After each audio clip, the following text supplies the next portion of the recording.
What is good, guys? It's Rey-Jay back with another video. And this one I want to break down what's going on with Tesla, SPY, Nvda, the QQQ, and a couple of other tickers. I'm going to break down how the market is looking so far, what news is coming out for tomorrow that's going to be very important, and what you should be watching for as we approach the upcoming trading day. But before I break anything down about what's going on with the market, before I talk about Tesla, SPY, and all these different tickers, let me just mention a couple of things. I'm firstly not a financial planner, so take none of this as financial advice. And also, if you guys can, please check out the Moomoo link, which is down below and in the description. If you sign up for Moomoo, the link down below, and deposit $100 into the account, you're guaranteed 5 free stocks. The offer ends very soon, and it's in just about 2 weeks, so check it out before they run out. Anyways, let's break down what's going on with the market so far. So looking at SPY, we have some very, very nice looking technicals developing. We have a cup and handle that's becoming a lot more evident, and this may likely lead to more upside in my honest opinion. Same thing can be said about other tickers out there as we have more bullish developments. But we first want to talk about what data is coming out for tomorrow that will affect the markets and how this could end up causing the market to move. So, anyways, looking at the market right now, you will notice that we have Bostic giving a speech about 1.5 hours before the market opens tomorrow. This is going to be during the pre-market, so we'll see what Bostic has to say. Then, 30 minutes after the market opens, we have the three main pieces of data coming out. We first off have the job openings reports for the JOLTS data. That is going to be very important, very telling for the Fed's policies. Then we have the economic optimism report coming out for October, which is going to be quite important too, giving us a good view of how sentiment is looking for the markets. And last but not least, we have the job quits for the JOLTS data also coming out for the month of August. This is important employment data coming out tomorrow, so make sure you're prepared for some high volatility 30 minutes after the market opens.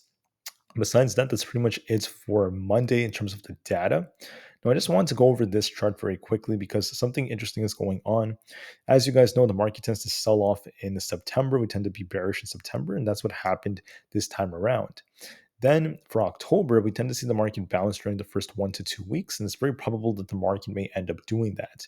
Then what happens is during the third week of October or so, we tend to see another sell-off in the markets before one final bounce for the last week going into November, which tends to be a very bullish month, especially going into December. So I think that this is very likely what is going to play out, but we need to see no like major bearish catalyst coming out for earnings. As long as earnings and guidance are decent, the market could continue to hold this trend. That's going to be very important for this month. So what's very likely based off seasonality? That is the market bouncing and trying to push up for the next 1 to 2 weeks before we get another potential sell-off to either retest the low or establish a higher low before another monstrous rally.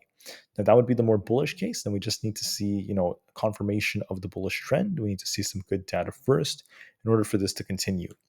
Now, when it comes to more data coming out, I just want to mention that the fear and greed index is still quite fearful. We were at extremes, now we're becoming less fearful, getting slowly closer to neutral. So when we hit these extremes, we tend to see the market react positively to this. Fear is still driving the market. It's still on the extreme fear modes based off many indicators from the put and call options and things like this. The VIX is becoming more neutral as it's starting to cool off just a little bit, and we're going to be watching to see any other changes. But for now, fear is still driving this market, and this could start to change as time goes on, as the market has been quite oversold for quite some time, at least on different tickers. Now, what do I see on SPY that's very important? Well, I just want to note that we have a cup and handle forming. And one of the things I told you all is that the market was in a bottoming process. I told you guys this since yesterday, and there's likely going to be some upside coming.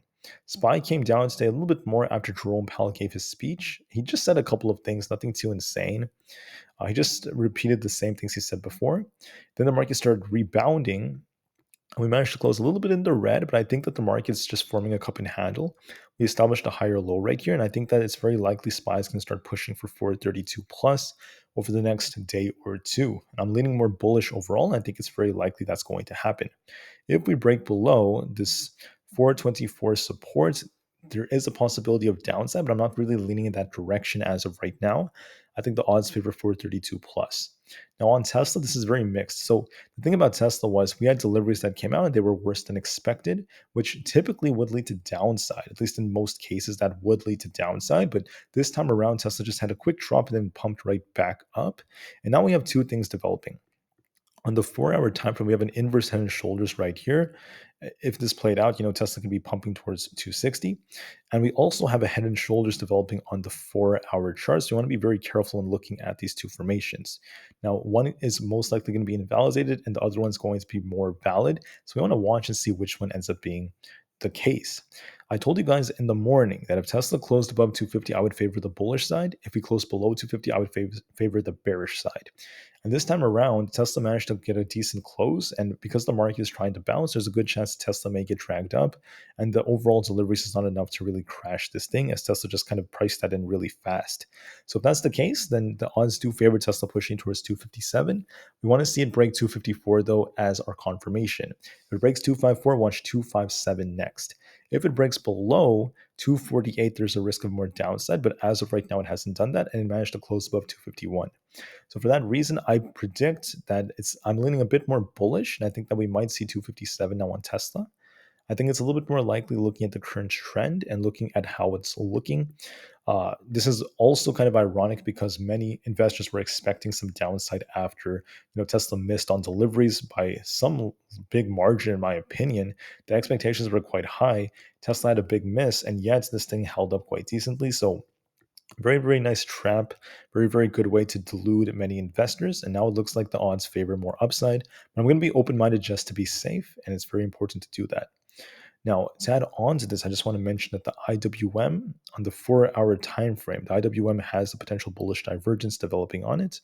So if it does break below 173, 172.5 could be the bottom before a bounce, or it could try to bounce off 173. We want to see which way it ends up breaking. My guts tells me it's going to bounce very soon and try to make its way back up to 176. For Aapl, I'm leaning a bit more bullish. I think Aapl has a very, very nice looking potential inverse head and shoulders right here. It's kind of slanted.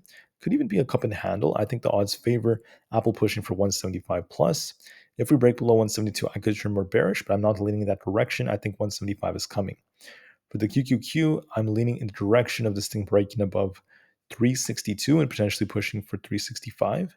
I think that's very probable, and that's what's likely going to end up happening. So I think 365 is very probable for the QQQ. I'm leaning a bit more in that direction. For Nvda stock, okay, we have 452 coming out, which is going to be very important. If we break 452, this thing could get very, very close to 457, potentially this imbalance up here. I think 460 would be on the table towards that area. I think it's heading towards 460 if we manage to break 452, and I'm leaning a bit more in that direction because there's no sign of this breaking down just yet, and the market is starting to turn more bullish. For Microsoft, we currently are starting to uptrend a little bit. So we'll be watching 325 to be tested if we break 322.5. Very, very nice inverse head and shoulders. I think 325 is on the table. For AMD, we're starting to look more bullish as well. We're going to be watching this retest of 104.74. If this breaks, 105 plus is a real possibility. And we're going to be watching 108 above that if that ends up breaking. I think that's very probable, and that could be tested for AMD. For I would say for the SPX, this thing looks like it has a cup and handle as well, and I can see this pushing towards 43.26 very soon, if not 43.62. Looks more bullish. The VIX has a head and shoulders forming on the 4-hour charts, which could turn more bearish for it. If this breaks down and breaks below 16, that's going to be a bullish signal for the markets because of the market pumping, causing that to happen. The dollar is continuing to break out, but we have a bearish divergence developing on the 4-hour chart. If we reject off 107, we could see this cool off a bit as the market tries to bounce. For Coinbase, this looks a bit more bullish.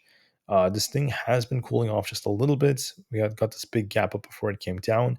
But in the process of it dropping, we have this very, very tight support at the 75 area. It could always bounce off that and come very close to like 78. For Google, this is also looking quite decent. We're starting to make higher highs and higher lows. Nice inverse head and shoulder like structure. I could be watching this thing push for 136 very, very soon. I find that very, very probable. So I think that 136 plus is on the table. For Amazon, looking a bit more bullish as well. We have a nice inverse head and shoulders. Going to be watching this thing break 130. If it does so, 131.78 is on the table. Looks a bit more bullish to me. And Meta, very, very nice looking accumulation structure. This looks like a giant cup and handle forming. Going to be watching for this breakout towards this 310 area. And I think Meta could be hitting that and maybe even 313 if that breaks. So I'm leaning a bit more bullish. We want to see this thing break 310. As of right now, it favors the bulls a bit more. Anyways, guys, that's what I have for this video. The market looks like it's due for a bounce. Seasonality does support that notion. Just looking at how the market tends to bounce and like push up just during the start of October. for another potential drop during the third week, and then one more pump during the fourth week of October, going into November and December. I think there's more upside coming to the markets. I think we're going to temporarily get a bounce for now. And I think that that's going to likely lead the market up as the market is due for some kind of bounce. All right, so that's what I have for this video. Hopefully this video was very concise and very helpful. I'm leaning more in this direction. So thank you all so much for listening. Have a great day, guys. I'll see you guys in the next one. Thank you and peace out.